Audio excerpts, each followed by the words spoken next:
Hello and welcome to highlights of the 2010 AutoGP Formula Sim Racing World Championship.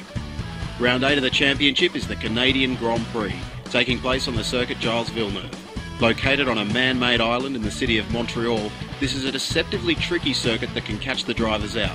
With the barriers running very close to the track, there is little room for error. Precision Motorsport locked out the front row in qualifying, with Bonneville taking his 4th pole position this season.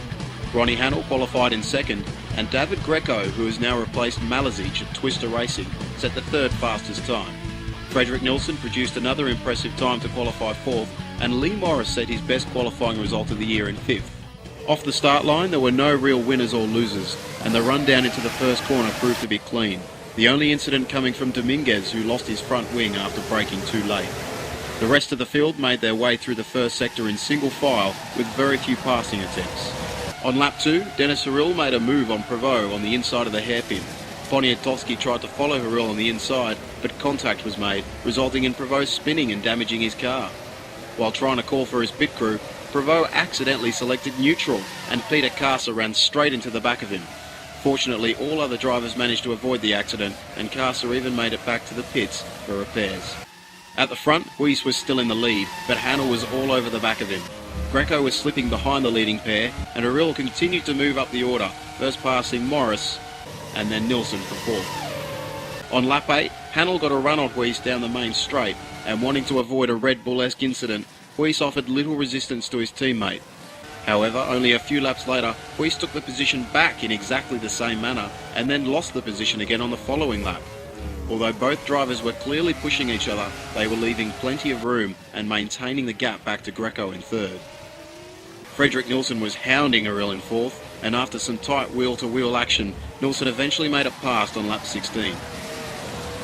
Just behind, Lee Morris's lack of straight line speed was severely hurting the Englishman, with Poniatowski easily driving past him for 6th place. Daly and Marquez were also close behind, but after a challenge from Marquez into the final chicane, Daly turned in a tad too early, and the light contact was enough to send him into the wall, where he frustratingly stalled his engine.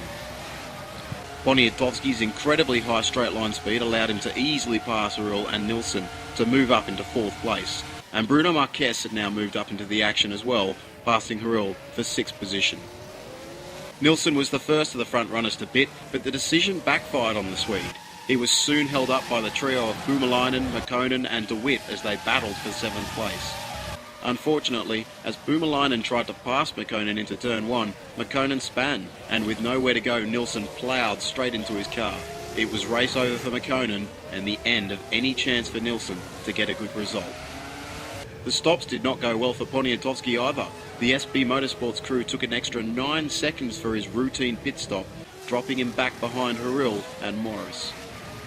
Meanwhile, Hannell held the lead just ahead of Huis. Only Hannell had now managed to edge out a decent gap back to his teammate. The stops made little difference to the front pair, and there seemed to be no challenge for the Precision 1-2. David Greco continued to run a lonely race, comfortably in 3rd position with little pressure from behind. Marquez was now in 4th place, ahead of Haril in 5th. Recovering from his slow stop, Poniatowski made it past Morris to get back into 6th. Mikko Boumelainen soon passed Morris too. Driving a clean race, Boumelainen had now moved all the way up into 7th position.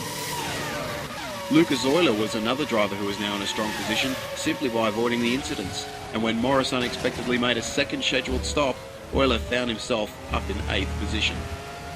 Taking his first FSR victory in only his 8th Grand Prix, Ronnie Hannell crossed the line after a perfect, error-free race. Bono Huis finished close behind to make it a dominating precision performance. David Greco didn't disappoint his new Twister team, comfortably taking 3rd place, and Marquez drove another remarkable Grand Prix, gaining 9 places to finish in 4th. Denis Haril performed surprisingly well after a 6-month absence, taking 5th, and Poniatowski and Boumelainen secured a good result for SB Motorsports, finishing 6th and 7th. Huis has now taken the lead in the championship, but he is only clear of Marquez by 9 points. Tali's 3rd poor result in a row has dropped him down into 3rd place, and while Malazich remains in 4th position, it is unclear as to whether he will drive again this season. Greco has passed Mäkkönen for 5th, and Hannell's win has boosted him up into 7th place. Precision's 1-2 has given the team the lead in the Constructors, but Twister are only behind by 9 points. Third place Leon Cavallo failed to score points this round, but they still remain comfortably ahead of SB Motorsports in fourth.